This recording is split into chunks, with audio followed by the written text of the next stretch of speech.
Live from our 7 Tasmania studios, your nightly news with Kim Miller begins now. Good evening, thanks for joining us. Government ministers were once again in the firing line during the third day of budget estimates hearings. As pay negotiations continue for public sector workers, firefighters took to Parliament lawns to have their voices heard loud and clear. Storming Parliament lawns in solidarity, Tasmanian firefighters are demanding better pay and conditions. We want government to work through our full log of claims and have meaningful discussions about not only how we can improve conditions for firefighters, but service to the community. The state government has hit back, saying of the 6 offers it's put on the table, the union has not presented any to its members. Inside Parliament, the Minister for Emergency Services flaunted extra funding in the budget to help victims and their furry friends flee domestic abuse. And this is why this government is continuing to support the flexible support packages and providing RSPCA with funding to ensure the wellbeing of victim survivors and their pets in escaping family violence. But it was her colleague who copped a grilling inside budget estimates. Roger Yench wouldn't say how many state service employees have been stood down pending allegations of child abuse. We don't identify staff by agency or their workplace. That is a choice you've made, which has meant there's no transparency about where the problems are, the problem staff, in which parts of government. Thorough investigation processes are undertaken. Keep people in the dark. Meanwhile, the state government will raise the age of detention from 10 to 14 as a national discussion takes place over the age of criminal responsibility to help keep more young people out of the justice system. Outside budget hearings, furious rock lobster fishermen voiced their concerns over proposed changes to pot limits for commercial vessels, warning it will leave smaller operators out in the cold. Yeah, because if they can't get the quota to go to work, the guys are catching more quota, they may have to go somewhere else, which means money out of the town, businesses closing down. The Primary Industries Minister has vowed to carefully consider feedback before making a final decision. Ainsley Kosh, 7 Tasmania News. The RBA's announcement is expected to affect more than just Tasmanian home buyers, with rent rises predicted. For Tasmanians near the poverty line, the added cost of living will put further pressure on their lives as they already battle increasing food and energy prices. It's a big blow to Tasmanians already struggling to make ends meet. Tenants in Tasmania are already doing it tough. Tenants generally earn income that is less than people that own their own home. The Tenancy Union is concerned about the flow-on effect from the RBA's decision, expecting it to cause rent rises. Welfare organisations say they've already seen the impact of the last hike. Thousands of Tasmanians are living in dire circumstances, unable to afford to have a place to call home. According to the Real Estate Institute of Australia, Tasmania remains the most unaffordable state to rent. Unfortunately for Tasmania, we are one of the lowest paid states in our nation, so that has an impact on the ability for tenants to pay rent. Landlords in Tasmania must give their tenants 60 days notice if they plan to increase their weekly rental rates and can only do it once every 12 months.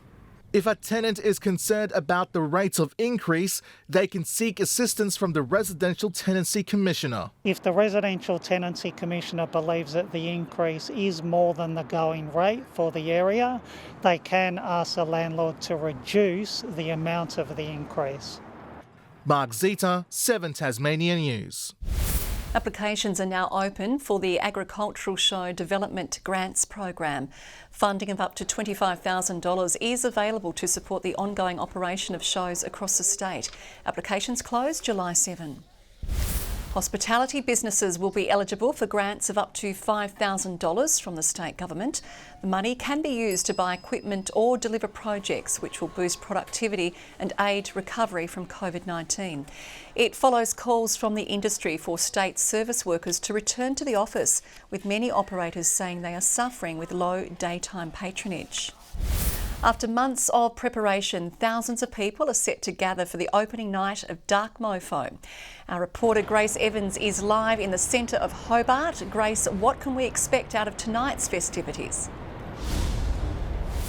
Kim, the Reclamation Walk is kicking off the jam-packed program. Aboriginal elders will lead the group from the regatta grounds before making their way down Davey Street to Franklin Square. The concept is designed to help the community gain a better appreciation of Indigenous history, culture and knowledge. The Reclamation Walk, for us is all about truth-telling, and it's all about getting people in Nipaluna, Hobart to reimagine their relationship with their city in a different way. Reclamation Walk's becoming a pretty important start to the festival. So it's a celebration of Tasmanian Aboriginal culture.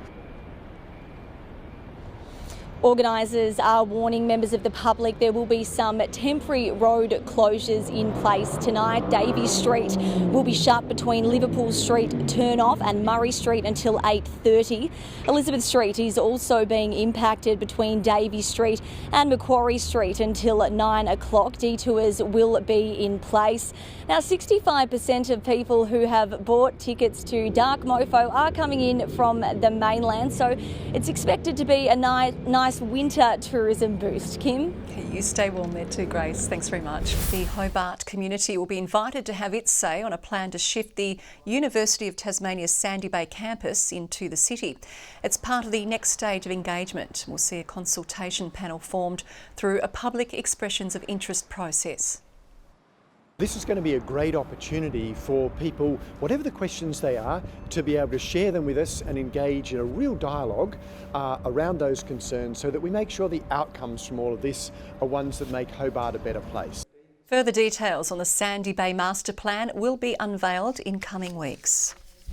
Police have been searching the area around Launceston's Cataract Gorge for a man missing since last month. 51-year-old Paul Douglas Walmsley was last seen walking at Summerhill on May 8. Police using the rescue helicopter to conduct an aerial search at Duck Reach in the gorge. Anyone with information is urged to contact police. Mr Walmsley was wearing a blue checked flannelette shirt and grey track pants and has a scorpion tattoo on his neck. Meanwhile, chaos on the Huon Highway overnight with snowfall affecting road conditions between Sandfly and Huonville. Emergency services kept busy with cars slipping and sliding off the road. Heavy snow also fell on the Midland Highway between Spring Hill and Oatlands. Police are urging motorists to drive to the conditions by slowing down, being aware of black ice and turning on headlights.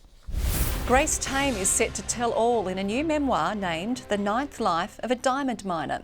The 27-year-old says she learnt a lot about herself through writing the book, and content will surprise people. The book is being published in spring this year. A Tasmanian bakery is putting a twist on an iconic Aussie staple. The new spaghetti bolognese pie has been unveiled at Banjo restaurants across the state. The unique product has been months in the making and follows in the success of Banjo's lasagna and chicken parmigiana creations. Trying to go one better and come up with something different, and I think this one really hits the mark. It's extremely tasty and combines two favourites that everyone loves. The spag bowl pies will be available in stores over the next 6 weeks. In a major coup for the Jack Jumpers, star point guard Josh Majette will suit up in green for another NBL season, inking a one-year deal. Following his sensational inaugural campaign on the floor, the Imports revealed he didn't entertain offers from rival clubs. He's an unassuming character off the court, but behind the arc, Josh Majette comes alive. Majette from deep to finish off the corner in style. My State Bank Arena will play witness to those special moments once again as the American commits to the Jack Jumpers for another NBL season. I didn't want to miss the boat next year when, I could see the team taking an even bigger step and continuing to get better, and it would have really hurt me to not be a part of that. Talking from his home state of Alabama, the Jet is keen to pull on his number 2 Guernsey and get back to business. We didn't talk to anybody else. We got to a certain point in the season and I knew I wanted to be here. Averaging more than 12 points a game, there's plenty more to give to the island. I'm very confident going into next year and have no doubt that it'll be a different story of my efficiency. It'll be a family affair with baby number 2 on the way. We're circling a few names. Jack's not on the list. The culture at the nest deemed the perfect fit. Tasmania just felt like home. You know, from the day we got there, it's been a family-friendly organisation. While one jumping Josh puts pen to paper, a decision on his beloved off-sider is still in the works. You know, it's something I support him in either way. You know, I'd love to play with him, but if he chooses to go a different direction, he's got to do what's best for him and his career. Grace Evans, 7 Tasmanian News. Ben McDermott's hitting similar form to what we saw for the Hurricanes last season. The Master Blaster smashed 83 off just 30 balls for Hampshire in England's T20 competition. It included 9 sixes, including one giving insurers a fright.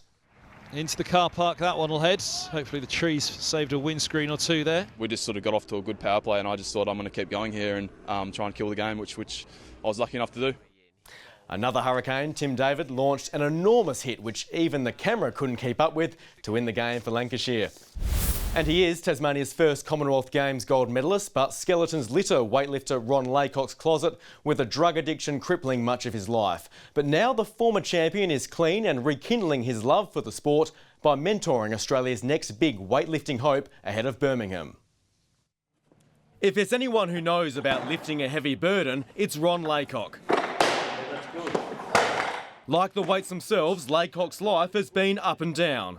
I still look back on things and regret it, but you just got to learn to move on. After winning Commonwealth Games gold in 1990, Laycock would come undone 3 years later when he failed a steroid test at the World Weightlifting Championships in Melbourne, embarrassing local officials. I'm bloody bitterly disappointed.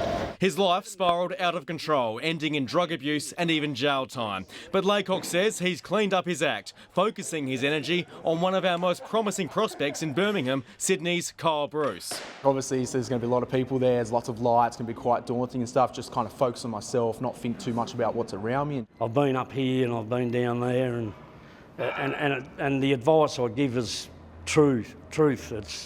It's not fictional. Heading to his first games and with his competitive years ahead of him, it's advice the 22-year-old is keen to take on. You do a big competition, you win a gold medal, and then there's the low coming down and being ready for that. I just want to build Tasmanian weightlifting up to where it was. And he made chalk up his first winner at the Games next month.